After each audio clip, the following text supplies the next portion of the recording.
Alright, good day my friends on a cold, snowy, wintry day. Last video, we are here at the Heritage Society. We showed you some of the old vehicle collections that they have, including trains. I think I showed some cars, some trucks and stuff like that. We're going to continue on in part 2. This is the restoration shop and museum. I did put my name in to volunteer here. So maybe I will, when this does get settled after Christmas, maybe I'll make up some videos, we'll see, of some of the restoration work that they will give me or let me do. Wide variety of things they might let me do, I guess, is my understanding, but we'll see what progresses. I didn't sign up today. They gave me a sheet. I will bring that in after Christmas because it's closed up through Christmas. And then we'll see how things progress there. But today, part 2, restoration shop. I love it. My cup of tea. So cheers until the end of the video when I say goodbye. I should have used my wide angle lens, but this gives a better idea of the train. We'll take a walk through it after. I think it might be under construction or reconstruction. Maybe this one. They might be redoing it, I'm not sure. So we have here, this is kind of cool, the old train. I remember these things in my hometown. That's pretty cool. Rail cars, hand cars. Yeah, see? You have one guy on each side pressing the rail, and off you go. Very cool display, I'll give it that. Here's a tractor. Wow, it's much different than the tractors that I built. It's a steam tractor. How about that? So they say half of these units were donated and some of them were bought. The city owns about half of these units, and the other is by the Historical Society, owns the other half. And he says, unfortunately, a lot of guys are aging out, which, you know, is figures, is typical. And we need newer people to take over, so it's an old Mac. I like it, I like this too. Another snub nose. I think I like these the best because they're just too cool. 63 Merc snub nose. Wow, I wish my camera, I gotta try a wide angle, hold on. Maybe the wide angle will work a little better, but yeah, these things are pretty cool. I'd love to have these as a car hauler, you know, type of deal. So, oh yeah, wide angle camera works much better. Yeah, you could put a ramp on here, drive your car up, you could tow your race car around in old retro style, so. And they say a lot of these were just free, sitting in the bush, and they say, people say, you know what, just drag it, take it out, get rid of it, we don't want it. And you know what, rather than crushing it, you know, you get something use out of it. Wow, this is a tow truck. How about that? Look at how basic this thing is. Wow. So I gotta admit, I love these old snub nose type of cab over type of trucks. I used to work at a wrecking yard a long time ago, 1980, when was it? 83, 84, 85 I worked there. And they had a Dodge, 60s Dodge with the Hemi in it, 354 Hemi engine. I thought it was the coolest thing ever. Now, it was a short frame truck, and it actually used to haul cars, so it was a car hauling unit, and the wrecking yard did have a car hauler attached to it sitting in the yard, so I thought it was the coolest thing. And you know what? If nowadays, I would love to do something like that to it, restore it to this type of shape, and then can reuse it. But anyways, here's my conversation with one of the volunteers there. I'm gonna volunteer, and they said what could happen is you could train. This one was restored about a year or two ago, a couple of years ago, and they're looking for people to run it, this tractor, and to operate it and put it on displays and stuff. So they will have a training session to to show a small group how to operate this thing, and it would operate at the mill or wherever else they display it, type of thing. So that might be of interest to me. So it depends what they want, I guess, too. You know, what works best for them. It's got solid wheels. Look at the gear drive on that. That's freaking incredible. This camera seems zoomed out a lot. So for some reason, there's all the steam piping. Wow. Phenomenal. Solid front wheels. Look at that. Solid axle. That's incredible. Huh. So now I'm wondering, can I see myself operating or running something like this? Be different, I gotta admit that. It would be quite different.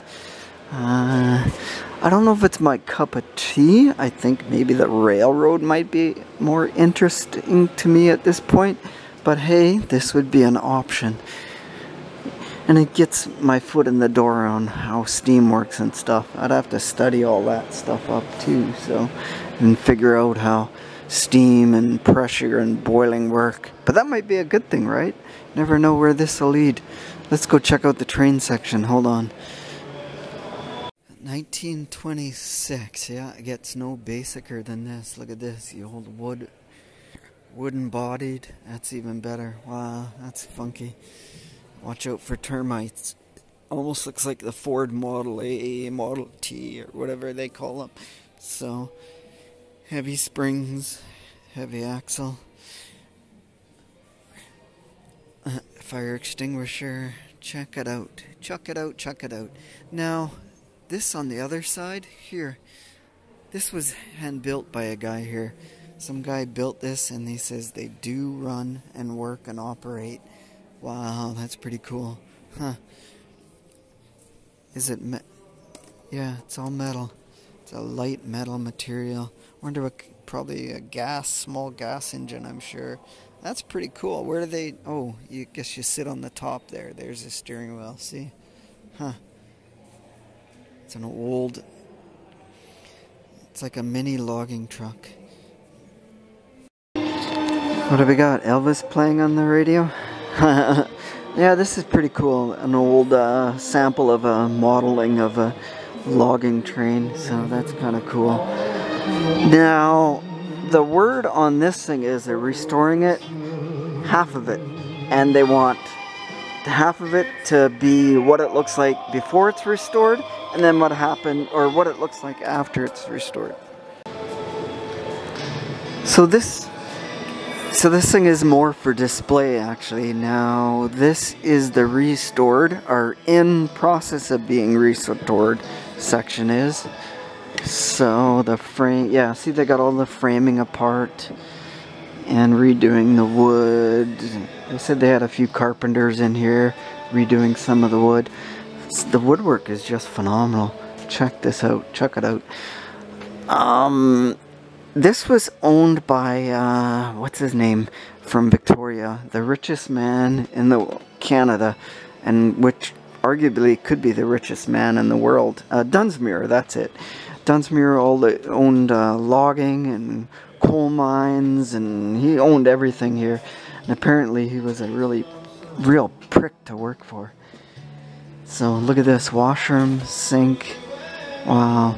So yeah, they are in the process of redoing this. See? Look at this. Wow. Now, so this was their own personal luxury cars, what I'm to understand.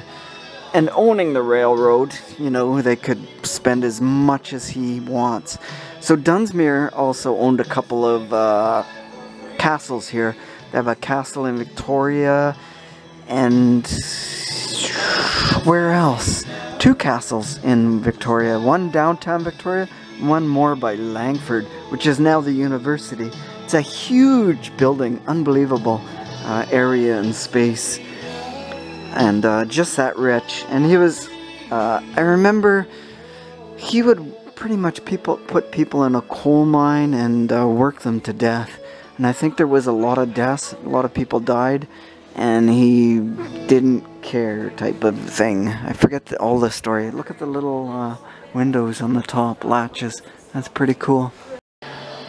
So yeah, they have a lot of restoration work to do if they decide to do this. They might not do this area. Like I said, this might be just showing that what it looks like before a train was restored is what I'm kind of told.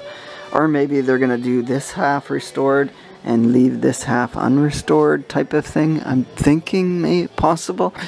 Wow, this is incredible. And here's a timeline of the railway here. This cart would have went over a lot of trestles. Look at like this back in the day. One of it could be, I'm sure there's a lot of pictures of it too here, of this cart from back then. And 1881 is when Dunsmuir got the grant to build a 20-mile strip between Victoria and the other biggest city, Nanaimo, which would have been where his coal mine was. And passenger service started coming in 1911 to Port Alberni itself, which is the middle of nowhere, which would have went on to be a logging area. They would have hauled a lot of logs on train. So 1957 it ended, so it ran for 50 years, no, 45 years train service. And you know, things changed. Passenger cars took over and less trains from then. Okay, you know, that was a pile of fun talking to these old timers, and I'm gonna be an old timer soon too. Maybe I already am an old timer to some of these young kids, but a lot of the conversation was, you know, a lot of these guys are aging out and losing all of that, and you know, we got a next generation to take over some of this stuff like this and to look after it. I guess maintain it for future generations. That would be our role, or my role, or whoever's role. So that's it. That's enough of that cold weather crap. Let's stay inside where it's nice and warm. We'll watch some YouTube, watch some of your guys' videos that you put up on model building and model unboxing. You know, drink some coffee, my favorite. Good stuff, my friends. So, if you made it this far in the video, as always, you know what? Thanks for watching. Cheers, my friends, and we'll see you next time. Build on, and until that next time, stay awesome.